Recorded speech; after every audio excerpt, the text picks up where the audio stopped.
तो हिंदुओं को राम राम और मुसलमान को सलाम। और बाकी सबको छोड़िए, क्योंकि हमारे देश में हिंदू और मुसलमान वो ही इम्पोर्टेंट है। खैर, तो दोस्तों, मेरा नाम संदीप। आप में से कुछ लोग मुझे जानते हैं और कुछ जानने लगेंगे। तो आज मैं आप लोगों को एक कहानी सुनाने वाला हूँ। तो दरअसल ये मैंने एक आर्टिकल पढ़ा था, उसका हिस्सा है। अब इसे कहानी कहें या ना कहें, इस बात में थोड़ा संशय तो है, क्योंकि ना ही लेखक का नाम पता है और ना ही कोई टाइटल है। फिर भी कहानी बहुत रोचक है, पूरी सुनिएगा। तो चलिए शुरू करते हैं।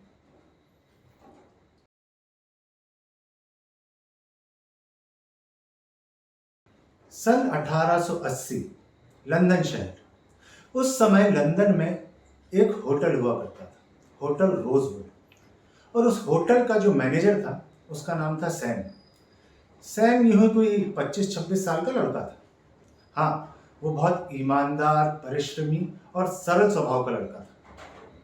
तो फरवरी की एक शाम को एक प्रीस्ट उस होटल में आए और उन्होंने सैम से पूछा, क्या रूम नंबर 39 यानी 39 खाली है? सैम ने कहा, जी खाली है, आप ये कमरा ले सकते हैं। और सैम ने वो कमरा प्रीस्ट को दे दिया और प्रीस्ट से कहा कि सर, आपके कमरे के बिल्कुल सामने वाला कमरा मेरा है। अगर आपको किसी भी वक्त किसी चीज़ की ज़रूरत पड़े तो आप मुझे बता सकते हैं। प्रीस्ट ने कहा, ठीक है, फिलहाल तो आप मेरे कमरे में एक 80 ग्राम का संतरा, ऑरेंज, एक चाकू और एक 7 इंच लंबा काला धागा भेज दीजिए। सैम ने ये सारा सामान प्रीस्ट के कमरे में भेज दिया। अब रात हुई। सैम अपने कमरे में सो रहा था कि अचानक उसे जोर जोर से आवाजें आने लगी। किसी के चीखने चिल्लाने की आवाजें, क्रॉकरी टूटने की आवाजें, फर्नीचर गिरने की आवाजें। सैम उठा और उसने पाया कि ये सारी आवाजें प्रीस्ट के कमरे से आ रही। और फिर कुछ देर बाद ये आवाजें बंद हो गई। सैम ने सोचा, ठीक है, अब इतनी रात को क्या किसी को डिस्टर्ब करना, कल सुबह मैं उनसे बात करता हूं। सैम जब सुबह उठा और प्रीस्ट के कमरे में गया तो देखा कि प्रीस्ट तो जा चुका है और कमरा पूरी तरह से सही सलामत है। वहां कोई भी तोड़फोड़ हुई ही नहीं। सैम को यह बात कुछ अजीब लगी। उसे लगा कि शायद ही मेरा भ्रम था। खैर, बात आई गई होगी। लेकिन इसके अगले साल फरवरी की एक शाम को वो प्रीस्ट फिर होटल में आया और उसने सैम से कहा, क्या कमरा नंबर 39 खाली है? सैम ने कहा, जी खाली है। तो वो कमरा प्रीस्ट ने ले लिया और सैम से कहा कि मेरे कमरे में एक 80 ग्राम का संतरा, एक चाकू और एक काला धागा भेज दीजिए जो 7 इंच लंबा हो। ये सुन के सैम को सब कुछ याद आ गया। उसने प्रीस्ट को पहचान लिया और सोचा, आज तो मैं जानकर ही रहूंगा कि पिछले साल हुआ क्या था। तो फिर रात हुई। प्रीस्ट के कमरे से फिर भयानक आवाजें आने लगी, चीखने चिल्लाने की, क्रॉकरी टूटने की, फर्नीचर गिरने की और पता नहीं कैसी आवाजें।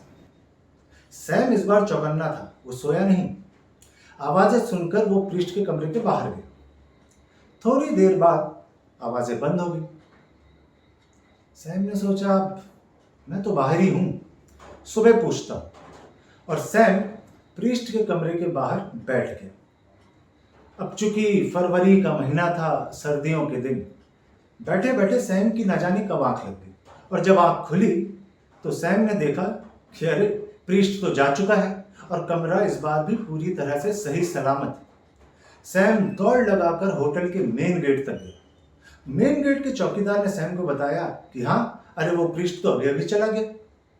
सैम ने सोचा, कुछ तो गड़बड़ है, मैं इस प्रीस्ट को ढूंढता हूं।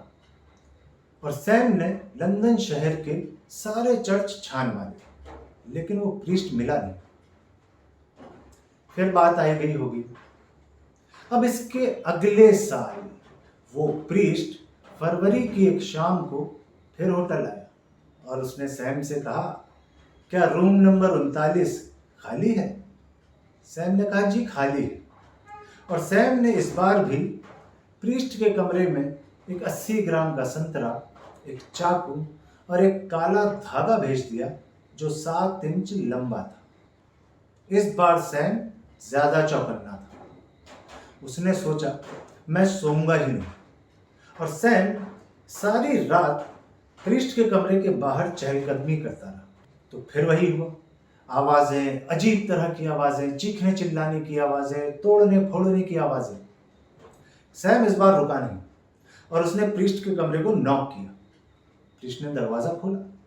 सैम ने झट से पूछा कि मैं ये जानना चाहता हूं कि आप आखिर इस कमरे में करते क्या है। प्रीस्ट ने कहा क्या मतलब, मैं तो सो रहा था। सैम ने कहा अच्छा, और ये जो सारा सामान आप मंगाते उसका क्या। प्रीस्ट ने कहा अरे मैं इस चाकू से इस संतरे को काट कर खा लेता हूं। सैम ने कहा अच्छा भाई, हमने तो आज तक किसी को चाकू से संतरा काट कर खाते हुए नहीं देखा। हो सकता है आप खाते हो, लेकिन उस काले धागे का क्या। अब प्रीस्ट फंस गया। उसके पास कोई बहाना नहीं था। तो उसने सैम से कहा कि देखो, मैं तुम्हें सब सच सच बताऊंगा, लेकिन तुम एक वादा करो कि तुम ये बात कभी किसी को नहीं बताओगे। सैम ने वादा किया और प्रीस्ट ने अपने कमरे का दरवाजा बंद कर लिया। कुछ 10 मिनट बाद दरवाजा खुला और प्रीस्ट होटल छोड़कर चला गया। लेकिन सैम जो उस कमरे के बिस्तर पर बैठा था वो बैठा ही रहा। उसके चेहरे पर बहुत अजीब से भाव थे, डर के, घृणा के, गुस्से के, ग्लानि के। उसे समझ नहीं आ रहा था कि आखिर वो क्या करे। फिर भी सैम ने पूरी तरह से खुद को समेटा, उठा और अपने कमरे की तरफ बढ़ा।